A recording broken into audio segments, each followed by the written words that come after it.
Pluralidad. La universidad no solamente debe reflejar al país, sino iluminarlo. Pedagogía. La comunicación y la información no se pueden dejar en unas pocas manos. Razón. Disentir es un privilegio de la libertad. Opinión. La academia ha mostrado compromiso y desarrollo en las propuestas que le hace al país. Análisis. Los colombianos no habíamos visto en su dimensión el conflicto. Debate. Nosotros los académicos tenemos el vicio de preguntar por qué. La fuerza de los argumentos.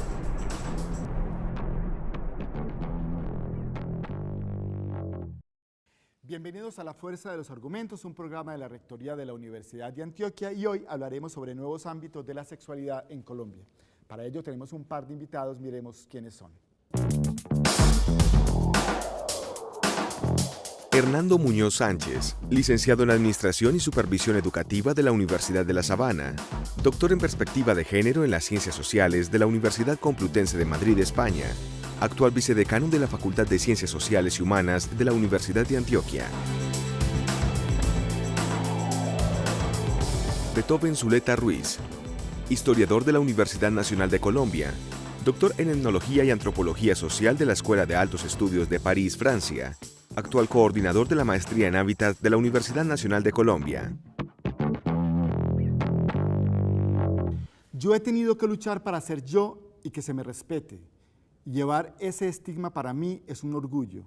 Llevar el nombre de lesbiana.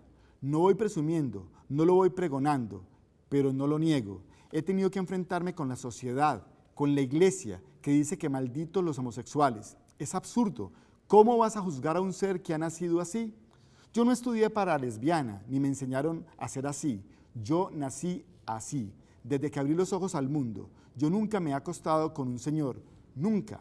Fíjate qué pureza. Yo no tengo de qué avergonzarme. Mis dioses me hicieron así. Chabela Vargas. Quiero comenzar este programa haciendo alusión a nuestros invitados, al profesor Hernando Muñoz, de la Facultad de Ciencias Sociales de la Universidad de Antioquia, al profesor Beethoven Zuleta, profesor de la Escuela de Hábitat de la Universidad Nacional. Muchas gracias por estar con nosotros. Y quiero hacer la siguiente pregunta. Se habla de los nuevos ámbitos de la sexualidad.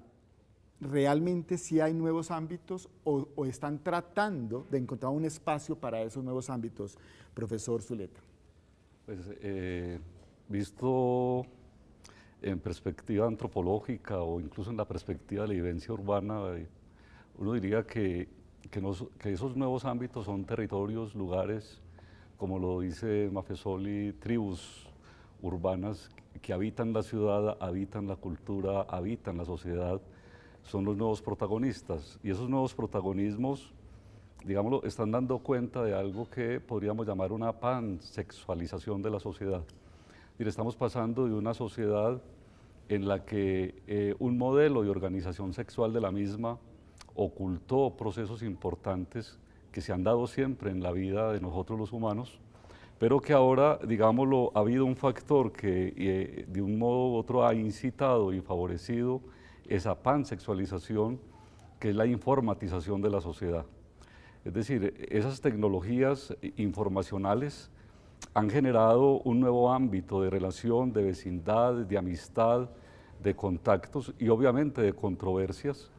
Y es en ese sentido que, digamos, el desarrollo tecnológico o la emergencia tecnológica informática ha favorecido la presencia, la copresencia de actores que estaban ocultos, que no tenían, digámoslo, visibilidad en la sociedad y la cultura si la habitaran. Entonces, digamos que eso explica por qué no solo un actor que ha sido denominado homosexual, sino otros, digámoslo, entre comillas, bichos o bits que han tenido, digámoslo, un acontecer en el mundo, tienen presencia. Hablo del travestismo, de la transexualidad, incluso de los hombres solitarios y las mujeres solitarias. Aparecen nuevos actores, los gatos y los perros aparecen en el mundo doméstico y con ellos se establecen relaciones de mucho afecto e incluso uno diría que se configuran nuevos erotismos de hombres y mujeres solas con sus perros, con sus gatos, con sus loras, o incluso con los pequeños juguetes que hoy produce la tecnología industrial. Entonces, en mi criterio, pues, no es solo en el terreno de la homosexualidad, sino en ámbitos mucho más abiertos que la sociedad hoy admite un diálogo, también la controversia, el afecto y el desafecto con las sexualidades. No obstante, es cierto lo que usted dice, pero los grupos LGTBI parecieran tener, muy especialmente en ese nuevo ámbito, una suerte de protagonismo, a raíz de que uno puede percibir, al menos en la agenda mediática, esa presencia. Muchas gracias y gracias por estar aquí. El profesor Beethoven, es un gusto para mí tener este intercambio con él. Uno pocas veces tiene la posibilidad de tener gente muy cualificada en los temas para dar estos debates. Yo creo que Beethoven ha dicho algo muy importante y yo lo digo, digamos, en una manera más, de pronto, más cotidiana, y es el tema de poder establecer que, claro que hay nuevos ámbitos, porque es que la sociedad cambia y nosotros no podemos pensar que la sociedad de hace 50 años es la misma sociedad del 2014 y del siglo XXI, y que en ese cambio de la sociedad hay nuevos actores, nuevas actrices, nuevos escenarios que se van conformando, como él muy bien lo dice, y yo creo que el tema de las redes sociales, la informática y todo esto ha puesto en el ámbito del mundo, del panorama grande, amplio, toda una posibilidad de nuevas relaciones, toda una posibilidad de nuevas dinámicas, de nuevas miradas de cómo me relaciono y de nuevas formas de sexualidad también. Yo creo que se ha establecido, como bien lo dices, Heiner, una posibilidad de que sea la población LGTB o las personas LGTB las que están más en el ámbito por la discusión que se ha ido dando acerca de la homosexualidad.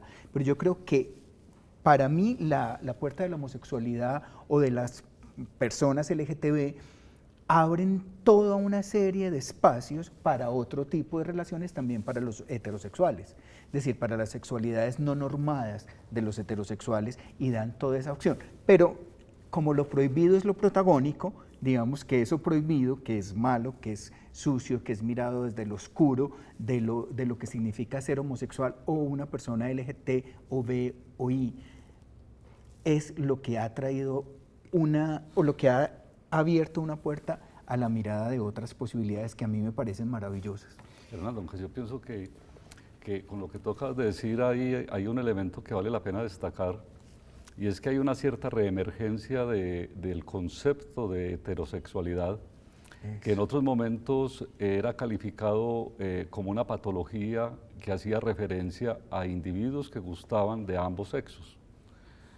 Posteriormente, la heterosexualidad aparece definida para diferenciarla de quien gusta del mismo individuo, quien tiene afinidad con su propio grupo sexual, digamos.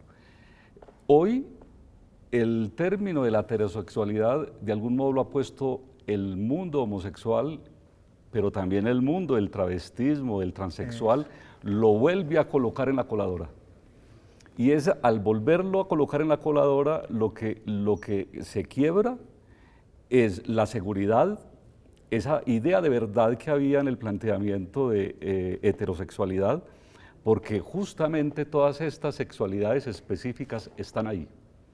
Están ahí. Entonces, por eso discutir hoy qué lugar tiene las distintas expresiones, representaciones, tendencias de la sexualidad humana, implica ese concepto que ha sido hegemónico, pero que pierde la hegemonía en el momento en que tiene que reconocer la copresencia de elementos que son suyos, que no los puede negar porque nacen ahí. Claro. Y que le da una voltereta, es que es maravilloso como lo estamos viendo, porque es que le da una voltereta y esas otras sexualidades, esas otras identidades y esas otras orientaciones sexuales le dicen al heterosexual: un momentico, usted también tiene que preguntarse qué es lo que está pasando aquí. Esa heteronorma es lo que cuestiona todas estas nuevas posibilidades y estos nuevos escenarios, que me parece que es fantástico y no lo había visto así. Es decir, cómo el tema de la homosexualidad de las personas LGTB, o como queramos hablarlo para ser más concretos, le abre una posibilidad a la heteronorma de preguntarse y decir, oiga, yo también tengo permiso de hacer otras cosas. Igualmente plantea otro problema, ¿o quieres? No, no me importa, simplemente quería como ajustar, porque me parece que el diálogo está pues en la dirección que es. Simplemente es que los escucho y me pareciera que eso que están diciendo es claro, pero desde el punto de vista de personas estudiosas del tema como ustedes. Pero yo no sé hasta qué punto, ¿cierto? Digamos, la sociedad tradicional realmente sí ha hecho ese cambio. Pues mira, hablemos del tiempo de la sexualidad.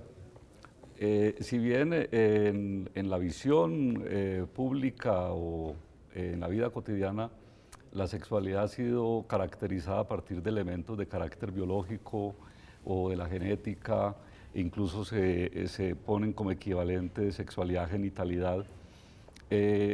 La ciencia reconoce que, digámoslo, la presencia de la sexualidad en nosotros se remonta al mundo de las bacterias, al mundo de los proctistos, que fue donde se negocia, digámoslo, la aparición, la configuración de un ser que tiene hoy 2 pies, sentidos, piensa y actúa, pero que cuando piensa y actúa, ese mundo bacteriano y ese mundo de los virus, de la virulencia, están en nosotros. No de otra manera se explica que nosotros reaccionemos a los virus informáticos, a los virus de la cultura y de la sociedad, o a las formas bacterianas que ella dispone, como lo son las instituciones. Entonces, en ese sentido, cuando hablamos del tiempo de la sexualidad, hay que reconocer otra cosa. Es que la sexualidad está presente en nosotros desde nuestra propia gestación y desde antes. Y esa presencia de la sexualidad en nosotros da cuenta de un elemento que es importante hoy, y es que ella se vive y se siente y se habla de ella en el mundo infantil. En nuestras generaciones anteriores, hablar de sexualidad a la edad de los 4, de los 3 años era casi que impensable. Hoy los niños piensan y actúan sexualmente, y las niñas, y lo hacen sin ese prejuicio que la sociedad ha tenido al asociar sexualidad y genitalidad versus perversión, actúan, digámoslo, por fuera de ese vínculo y de la connotación perversa que se le ha dado a la sexualidad. Quiere decir que, digámoslo, hay una cultura de la sexualidad, y eso lo vemos en los juegos de los niños, eso lo vemos en la cotidianidad, donde salvo el adulto que entra a intervenir y decir eso se puede o no se puede, eso es correcto o no es correcto, eso corresponde o no a su edad, salvo el adulto que dice e impone o prescribe eso, en los niños como en los adolescentes, como en los púberes, uno encuentra una gran libertad, porque la libertad de los medios lo permite también. Entonces hay más mediatización, pero también hay, digámoslo, mucho de posibilidades experimentales de vivir el cuerpo, de vivir la sexualidad, no solo de interrogarla, sino experimentarla. Pero yo creo que esa experimentación que se da, no se hablaba, pero se hacía en aquella época. Hoy hablamos más, hoy hay la posibilidad de explicarle a un niño de 3 o 4 años con textos, con cuentos, los papás y las mamás están en los medios de comunicación, hacen un trabajo importante ahí. A mí me impresiona, ayer una secretaria me estaba contando que su sobrina de 4 años decía que se iba a casar y a quedar embarazada, y le decía al primito, o sea, una cantidad de cosas que hay y que dan esa posibilidad de conversar sobre eso. Antes hacíamos y jugábamos a la familia y al papá y la mamá, pero nos pegaban si se daban cuenta, pero se hacía, y lo hacíamos a escondidas. Es decir, todo esto se ha vivido. Yo creo que el tema de pronto que Heiner dice es, yo creo que lo entendemos, y la humanidad hoy está entendiendo, y en un país como Colombia tenemos que decir, y yo lo digo siempre, somos un país de muy doble moral, sobre todo en el tema de la sexualidad. En otros muchos temas lo somos, pero en el tema de las sexualidades sigue habiendo una mirada judeocristiana, una mirada llevada desde el punto de vista religioso, y judeocristiana incluye a los protestantes e incluye todo el tema de todas estas iglesias que están llegando y poniendo pecaminosamente el asunto de la sexualidad. Yo creo que nada más pecaminoso hoy, porque si pensáramos que fuéramos coherentes en una sociedad como la colombiana, deberíamos tener presente que nada más pecaminoso que la corrupción, pero eso parece que en este país pasara de lado y se pensara que solo la sexualidad es pecaminosa. Yo creo que sí ha cambiado y se ha dado un tema específico, y creo que cada escenario, si me permiten poner, no sé, Beethoven, el tema de la clase social o de la educación, los niveles de educación, como cada escenario lo vive de manera diferente. Pero yo sí creo que hoy hay más posibilidad de hablarlo, de tenerlo en cuenta, de tenerlo presente, de que hayan transformaciones. Siempre rodeado de una cosa que se llama la doble moral. Bueno, perfecto, estamos llegando al fin de nuestro primer corte. Estamos hablando de los nuevos ámbitos de la sexualidad en Colombia. Volvemos enseguida.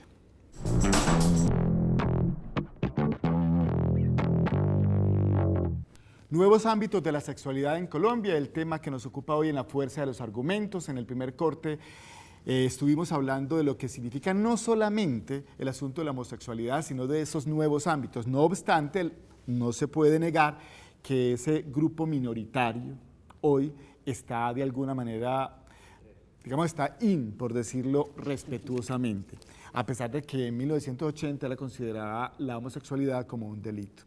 ¿Realmente la sociedad ha cambiado tanto y acepta realmente este desarrollo o es únicamente un asunto de normas, de leyes y de, digamos, militancia política? Pues en mi criterio creo que la sociedad da un giro significativo desde los últimos décadas, sobre todo la última década del siglo XX a la fecha, de un giro que se expresa en la proliferación de instituciones y redes. La institución es digámoslo, la materialización del lenguaje, de la experiencia nuestra con los sentidos, con los afectos, con la amistad, con las relaciones con el otro.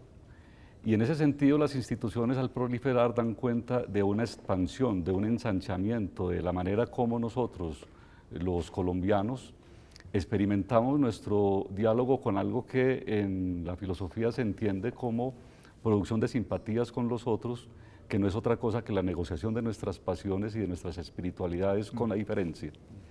Y en ese sentido, digamos, el aumento, la densificación y la diversificación de las instituciones como representaciones, como simbolismos, como formas de la cultura y de la sociedad, de organización de la sociedad y la cultura, están dando cuenta de un cambio importante.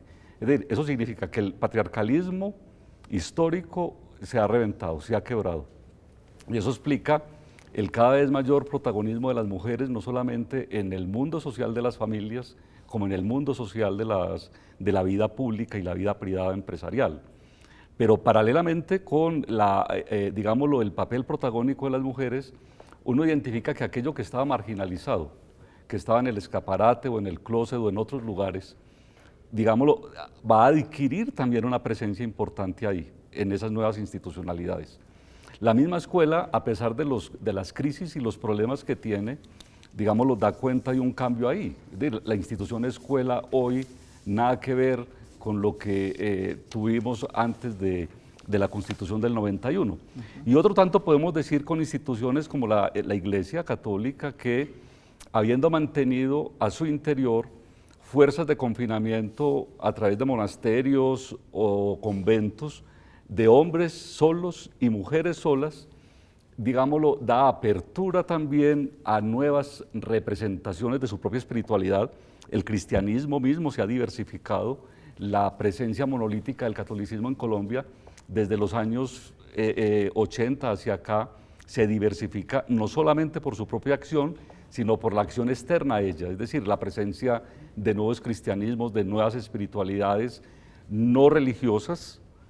Por ejemplo, el movimiento de la bioenergética en la medicina es la expresión de un cambio en la modulación de nuestras relaciones emocionales y sensibles.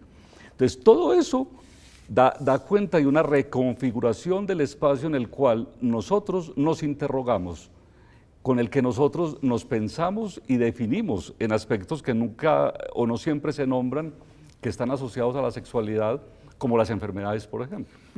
No obstante, quisiera volver a retomar el tema específicamente, digamos, de la homosexualidad, y voy a ir a la Constitución de 1991, donde los derechos, obviamente, la inclusión y muy especialmente, digamos, lo que tiene que ver con estas minorías, está de alguna manera protegido. Pero es realmente la norma la que ha hecho que se visibilice de esta manera un poco la presencia de las minorías, en este caso de estos grupos LGTBI, o o más allá de la norma, ¿cierto? Hay una pugna, una presencia, insisto, una militancia que ha hecho que esa norma realmente no se quede en el papel. Yo lo que creo es que sin la militancia no habría norma, y que eso es una cosa que se tiene que articular, y articular de una manera tal que si no se insiste y se resiste, no podríamos tener lo que se tiene ahora. Es decir, yo había escrito aquí cuando Beethoven empezó a hablar de la institucionalidad, el tema de la Constitución del 91. Es, digamos, que en esta última década, el inicio de la década del siglo XX, de la primera década del siglo XXI, que hay como se venía preparando, digamos, la historia del país a un momento tal que se llega a la Constitución del 91 y a un momento tal que se llega a no solo el tema de los movimientos LGTB o de los grupos LGTB o de la presión de lo LGTB, sino, como bien lo decía el profesor Beethoven, el tema también de las mujeres, el trabajo con las mujeres desde hace mucho rato, pero también el tema de las negritudes en los Estados Unidos, pero también el tema de los indígenas. Es decir, son todos estos movimientos que llevan a una consolidación de una cosa que se llama la participación, que, digamos, la Constitución del 91 nos da permiso de entrar ahí.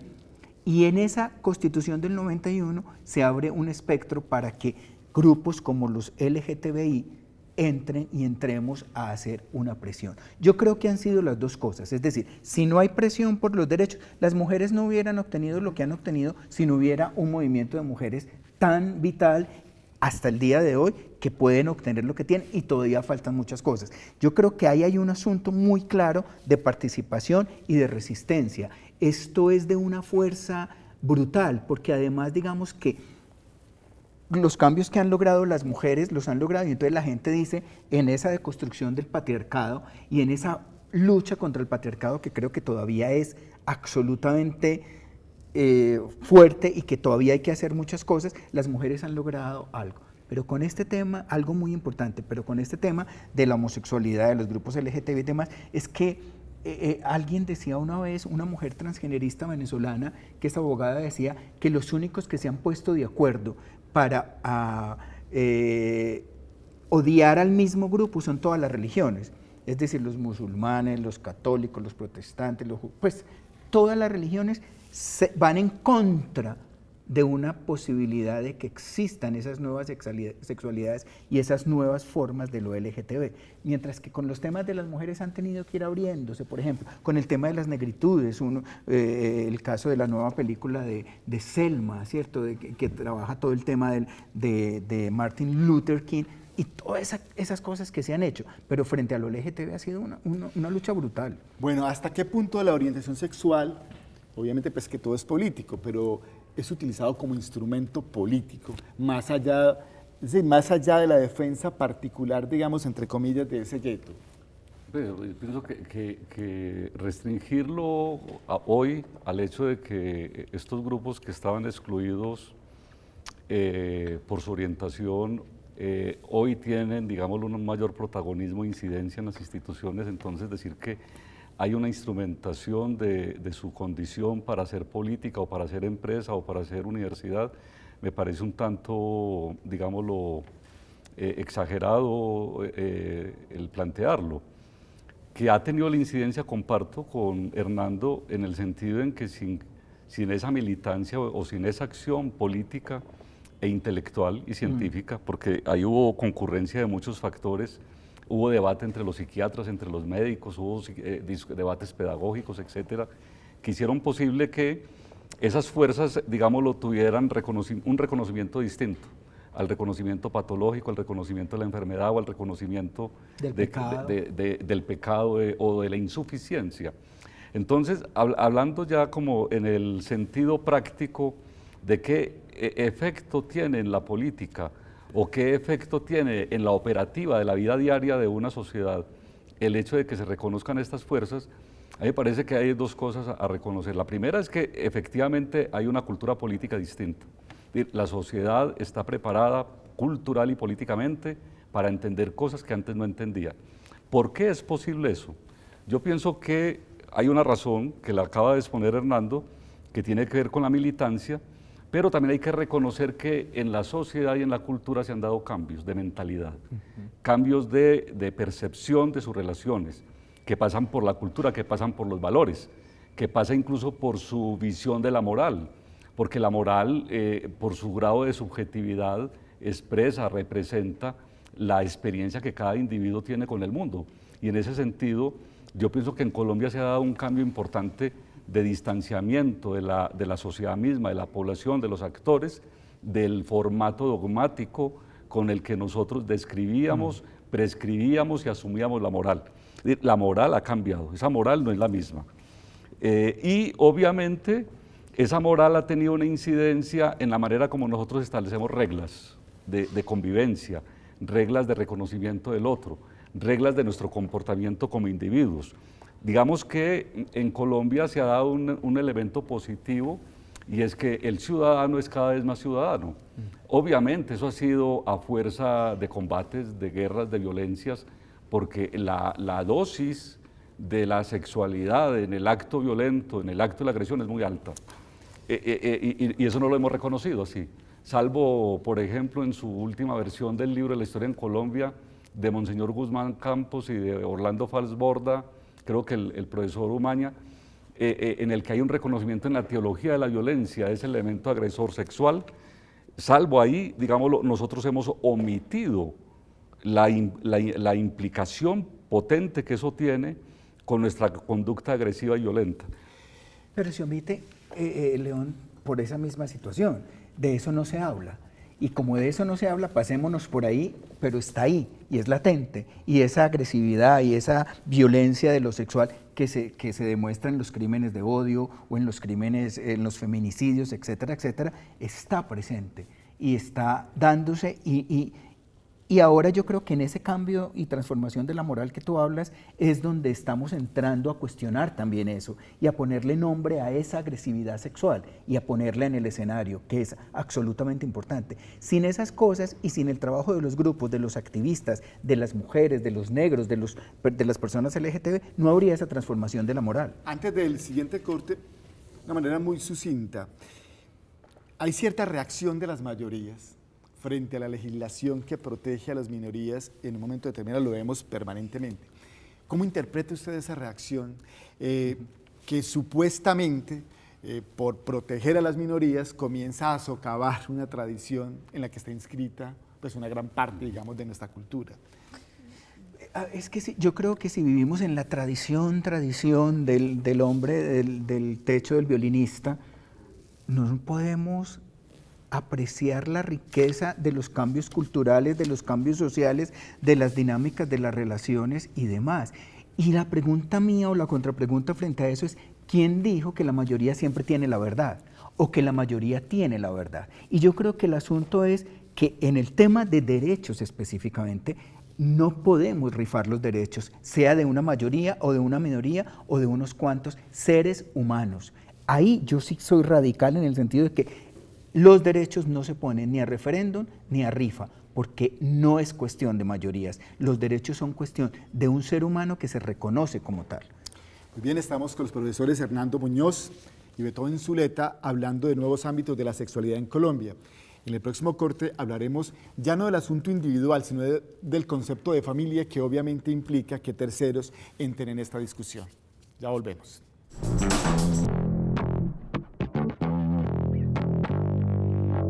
En 1982 hay una reseña acerca de la primera marcha homosexual. Según los datos que tenemos, 22 hombres y una mujer participaron acompañados de 100 policías. De hoy a esa fecha muchas cosas han cambiado, entre ellas la necesidad, de acuerdo con las últimas discusiones, de redefinir el concepto de familia, porque aparece la homosexualidad inscrita en intereses que no necesariamente son de los homosexuales, sino también, obviamente, de la sociedad. ¿Cómo se explica? ¿Realmente estamos preparados para esa redefinición, no solamente desde la teoría, sino desde la realidad de un país como este? Estamos ante dos situaciones. Una es que cuando hablamos de familia hablamos de otra institución que es complicada, que es el matrimonio. El matrimonio es una institución que se vuelve homóloga o normativamente se compatibiliza con familia, pero son dos instituciones diferentes. El matrimonio tiene su historia, tuvo una historia en la que se le asignó un papel de reproductor a los individuos, de reproducción biológica de la especie. Luego pues asume un carácter contractual, solo podían matrimoniarse los que tenían con qué. Y finalmente aparece el matrimonio como la institución del amor. En el caso de la familia, digamos que se expresan otras fuerzas, porque ya no es simplemente la relación contractual o la reproducción biológica, sino que se establecen otro tipo de relaciones vinculadas a los afectos, vinculadas a las vecindades, y es en esos términos que uno hablaría de una familia extensa. Es decir, la familia no es el matrimonio no es la familia. Dicho así, estamos en Colombia frente a dos situaciones. Una, que esa institución contractual fabricada por la doctrina religiosa y por el Estado patriarcal hizo crisis. La evidencia es que no es porque el homosexual haya aparecido o el elemento divergente haya aparecido, sino porque esa, digamos, la estructura misma se desgastó, ya no es óptima para, digámoslo, mantener relaciones estables de afecto, de amor y de acompañamiento de personas. Pero por el otro lado la familia, digámoslo, por un asunto que no se ha analizado, y es cómo el modelo inmobiliario, el modelo arquitectónico urbano con el cual se están diseñando hoy los espacios de convivencia, restringe las posibilidades de algo que históricamente ha estado entre nosotros, que es la familia extensa. Es decir, si usted va en la costa atlántica, en las familias paisas, etcétera, como bien lo describe doña Virginia Gutiérrez de Pineda en su estudio sobre la estructura de la familia en Colombia, encontramos que siempre ha estado muy vinculada al concepto de comunidad. Eso tiende, digámoslo, también a complejizarse, se ha complejizado, gracias a que ha entrado un actor que nunca había tenido tanta fuerza en la prefabricación de la cultura y de la sociedad, que es el arquitecto inmobiliario, que lo es el urbanista y que es el político negociante, que, digámoslo, ha convertido el tema de los afectos en un tema, digámoslo, muy avaro en las posibilidades de oferta, de relaciones, etc. Entonces, pero sí, hay un cambio que es claro. A pesar de, digámoslo, de la oferta inmobiliaria, de la restricción y la cohibición que eso plantea, cada vez el elemento familia-comunidad nos plantea retos y permanece. Pero por el otro lado, la institución matrimonial monogámica heterosexual hizo crisis.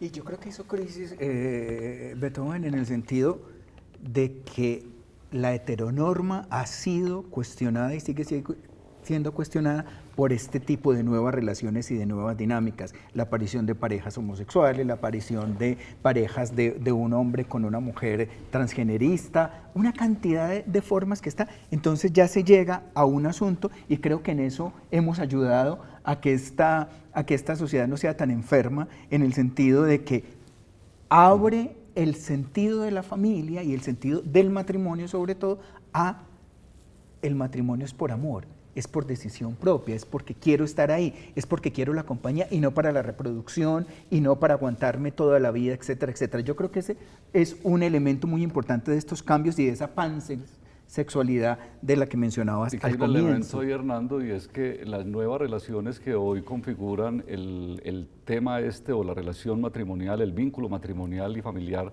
es la solidaridad. Exacto. Yo pienso que ese aspecto de la solidaridad es muy importante. Y creo que en estos movimientos que fueron objeto de mucha persecución y maltrato, la solidaridad es un elemento afectivo y espiritual que abunda. Y eso es importante tenerlo en cuenta en el debate. Pero es claro, discúlpeme, no me quiero perder, es clara, obviamente, pues la argumentación que ustedes tienen en este momento. No obstante, ha habido cierta discusión, y aquí voy a ir a la biología y al concepto de madre, pues más allá, digamos, de lo que significa el asunto del matrimonio, pensando, digamos, en lo que acaba de decir el profesor Hernando Muñoz de reproducción. Pero no obstante, hay una figura que es la madre, digamos, desde el punto de vista biológico, que ha hecho que hay quienes digan que, por ejemplo, la adopción entre dos hombres, ¿cierto? Se comporta diferente en cuanto, digamos, a lo que representa para un niño, pero que la adopción entre dos mujeres. Es decir, esa cosa ahí, padre-madre, también tiene que diluirse. ¿Por qué? Porque es que el hombre ha sido mirado como el portador de la sexualidad en un pene, como el portador de la sexualidad en unas expresiones de macho y como el que es el perverso.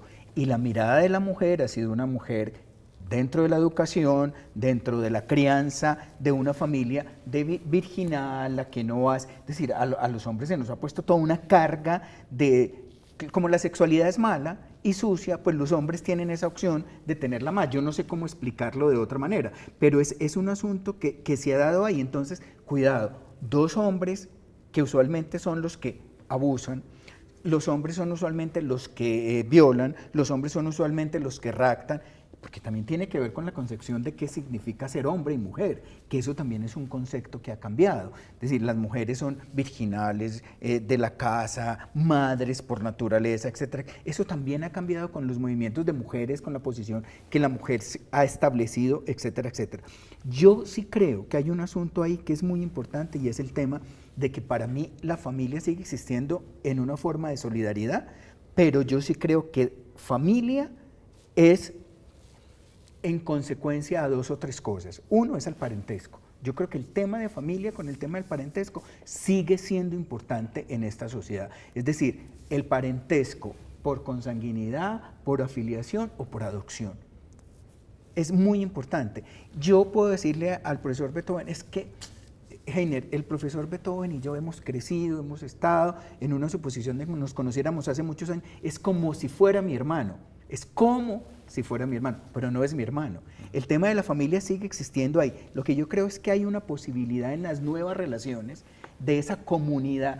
No existe más la familia como comunidad que menciona Virginia Gutiérrez de Pineda en los patios de la Casa de las Dos Palmas y en la costa atlántica, en los solares y demás, pero sí existe y sigue existiendo, así sea, en las diferentes tipologías familiares, esos elementos que sí son constitutivos de la familia. Pero entonces, discúlpenme, el concepto padre-madre en un momento determinado entonces se va a diluir, de acuerdo, digamos, a la visión que intento entenderle, cuando me dice que simplemente, es decir, no padre-madre se diluye, sino que un padre puede ser una madre y una madre puede ser un padre, es más o menos. Es que no es necesario que uno sea, si yo soy hombre, soy un padre, yo no tengo que ser madre. Ese es otro cuento que nos hemos vendido, es que mi mamá ha sido papá y mamá, sobre todo en una estadística que se le olvida a senadores como Vivian Morales.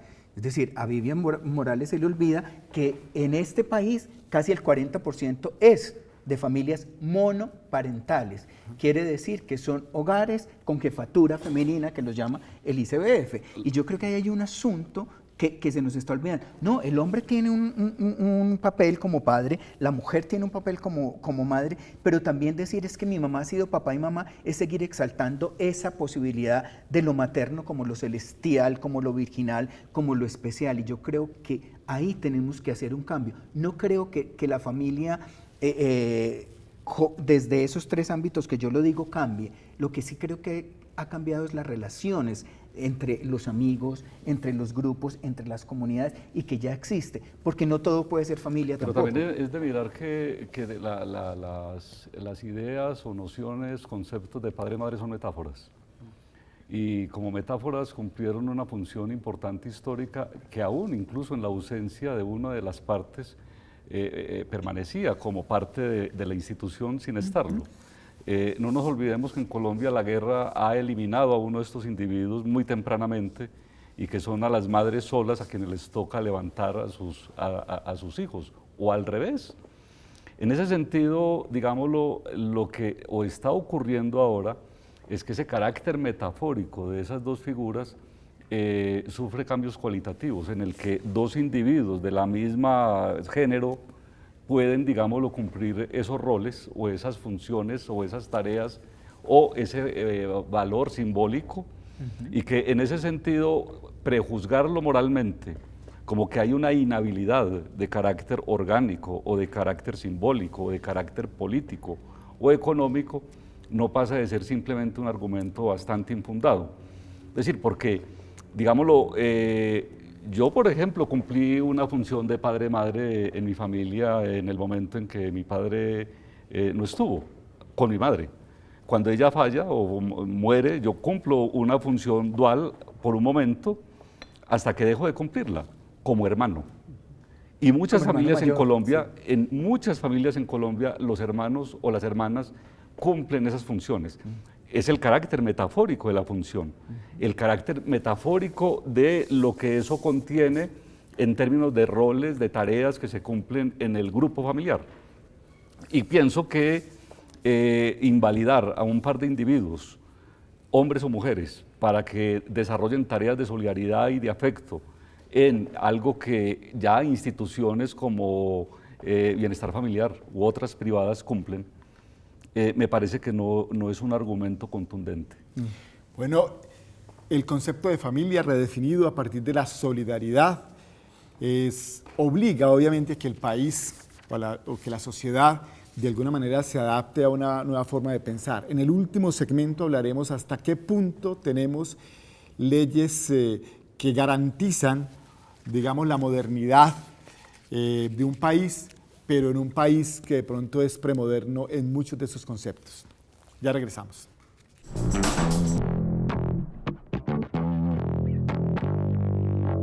Volvemos a la parte final de la fuerza de los argumentos.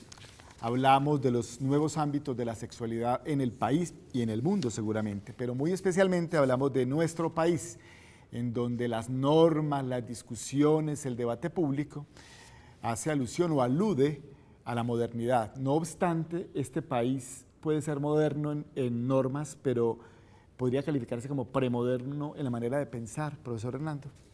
Pues moderno en normas, sí, sobre todo cuando se trata, que el profesor Beethoven lo mencionaba ahorita, de la posibilidad de 2 padres o 2 madres, la posibilidad de la adopción, la posibilidad del matrimonio igualitario, que el matrimonio igualitario no es un privilegio para nadie. El matrimonio igualitario es simplemente el privilegio de la igualdad y de tener yo la posibilidad de casarme o no, igual que los demás la tienen. Entonces, en ese sentido es importante hacer esa aclaración. Yo sí creo que las leyes van más avanzadas que el pensamiento de la sociedad y de esta sociedad.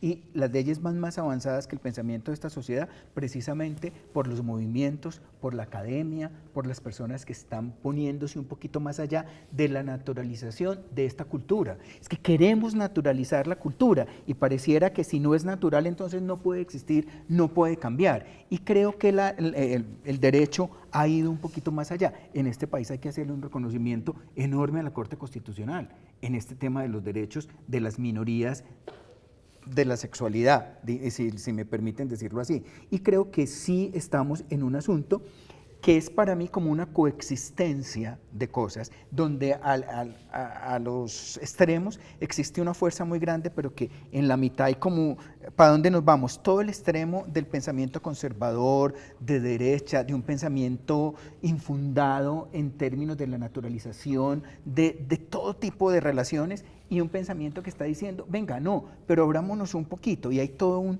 tire y afloje con este tema, y creo que en la sociedad colombiana está en ese momento, está en un momento de querer aprender nuevas cosas, pero como lo decíamos ahora, desaprender es muy difícil, y desaprender en un marco que nos ha hecho tanto daño, y que lo pienso por experiencia personal, pero también por lo que vemos desde la academia, como es el tema de lo religioso, cuando no podemos hacer esa separación es muy difícil. Es decir, ese asunto de esa tensión que se da está enmarcado mucho por gente que no se pregunta y que no es capaz de hacer a un lado su tema religioso personal para hacer vivir y hacer florecer, si me permiten el simbolismo, una posibilidad de que todo el mundo tenga los mismos derechos. Profesor Beethoven, hemos hablado todo el tiempo aquí de las minorías.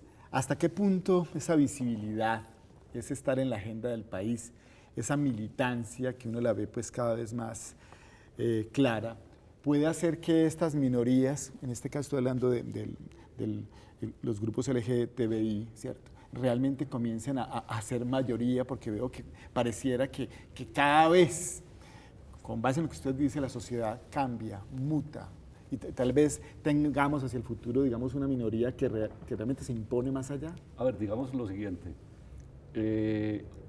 Cuando en el 1917 Lenin escribe las famosas tesis de Abril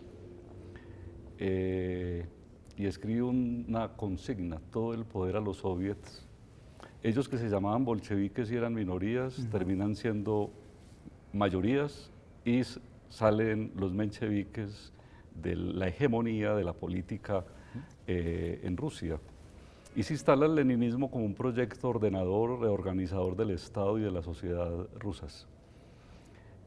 La consigna es una metáfora, es la capacidad de jugar con las metáforas, es la capacidad de interpretar los tiempos y de que la metáfora recoja el tiempo, el pliegue del tiempo.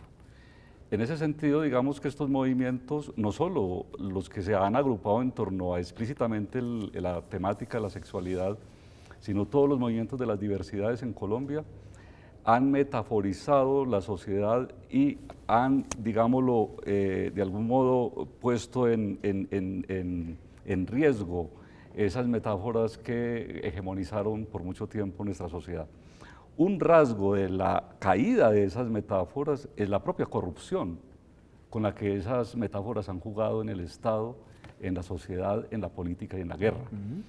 Y estamos entrando a un periodo en el que muy probablemente, si logramos ser exitosos con el tema de la paz, las metáforas que juegan, digámoslo, a un proyecto social más abierto, más democrático, plural, etcétera, puedan instalarse, no solamente porque esté en juego el tema de la sexualidad, sino porque la sexualidad se ha vuelto erótica. La sexualidad asume el erotismo como una fuerza, porque es que en cierto modo la manera patriarcal de asumir la sexualidad mató el erotismo, dañó el erotismo, lo consideró perverso, incluso nunca quiso jugar con él a escondidas, porque siempre estuvo en la oscuridad. Exacto. Y lo que hay ahora en la visibilización es la emergencia potente del erotismo, que no es otra cosa que el lenguaje, porque una sociedad es sociedad cuando se comprende en el lenguaje, inventa el lenguaje, innova el lenguaje, y eso es lo que está ocurriendo ahora. Lo de la norma será algo que resultará luego. De hecho, el problema no está en la norma, si lo admiten o no, porque social y culturalmente cuando el individuo vive el lenguaje, vibra con el lenguaje y reconstruye su sociedad a partir de allí, ya se ha posicionado para un nuevo proyecto. Y eso es lo que está ocurriendo en Colombia. Yo miro todo muy positivamente. Me parece que incluso hay un elemento importante, y es que si bien lo religioso en este país tuvo un conflicto con la sexualidad gracias al hecho a que desacraliza la sexualidad, lo que encontramos hoy es que la sacralización de la sexualidad por la vía de la sociedad y la cultura ha implicado a los movimientos religiosos y los ha llevado a que, como lo hace el mismo Papa Francisco, admita que ese lenguaje tenga un lugar en sus preocupaciones y en sus decisiones. Y eso es un síntoma bastante positivo de lo que está ocurriendo, no solamente en Colombia, sino en el planeta. La discusión está en Rusia con Putin. Putin tiene las mismas resistencias. E igualmente las encontramos con los camaradas chinos, las encontramos en el islamismo. Es decir, hay resistencias a estas metáforas, pero esas metáforas marchan, van en una dirección, en una orientación, que gracias a un asunto que me parece fabuloso, que es el desarrollo cultural de las tecnologías informacionales, digámoslo, se ha sedimentado el proceso de comunicación y de diálogo de la diferencia, porque nada más diferente que esa tecnología y la capacidad que ella tiene de incorporar la diferencia en su ser. Yo creo que sí, si miramos el tema que Beethoven está expresando tan bellamente en sus palabras, el tema del simbolismo, de la erotización en la paz, en las relaciones que se dan, en el tema de las relaciones personales y no solo las políticas y demás, creo que podríamos pensar que hay una esperanza en este país de, a partir de esa erotización de todos los ámbitos y todos los campos de los cuales hablábamos al comienzo, haya una transformación en las relaciones, una posibilidad de mirar al otro y de reconocerlo. Es que, por ejemplo, yo tengo un problema muy grande con la palabra tolerancia. El asunto no es tolerancia, el asunto es reconocer a ese otro, y al reconocer a ese otro me implica que yo estoy respetándole y me implica una relación de respeto y de ese decir sí. Y yo creo que no es asunto de minorías y de mayorías. Él lo explica muy bien con el tema de Rusia y lo que pasó en su momento cuando Lenin saca sus pensamientos de Abril, y yo creo que aquí se está cuajando, está creciendo un tema que, como él lo usa con la metáfora de la erotización, va a podernos abrir unos espacios. Entonces yo, que vivo, digamos, en ese ejemplo que ponía ahorita de los extremos, tengo la esperanza de que hay algo que se puede dar y que esa metáfora de la erotización va a llevarnos a otras posibilidades en los derechos, en las miradas del otro, en las posibilidades de la academia, etcétera, etcétera. Y que hay un elemento que está pesando mucho ya en la vida cotidiana nuestra, y es el peso del arte y la estética en los procesos de la comunicación y de la decisión. Es decir, la estetización de la sociedad y la cultura dan cuenta de unas nuevas sensibilidades, de unas nuevas capacidades de entendimiento, de comprensión y de acción. Entonces, digamos que eso también lima, esculpe la manera de hacer política. Ya hoy no se puede hacer política de la misma manera. Obviamente estamos viviendo los últimos momentos de esa vieja política, pero la política hoy tiene y dialoga, de hecho, con el arte y la sensualidad, la sensibilidad estética. Profesores Hernando Muñoz y Fabián Beethoven Zuleta, muchas gracias por haber estado aquí en La Fuerza de los Argumentos. Yo sé que todavía se quedan muchas aristas por tocar, pero el tiempo es inflexible. A ustedes muchas gracias por haber estado con nosotros en este programa La Fuerza de los Argumentos, en donde se plantearon unos elementos en procura de entender mejor lo que significan los nuevos ámbitos de la sexualidad en Colombia. Nos vemos luego.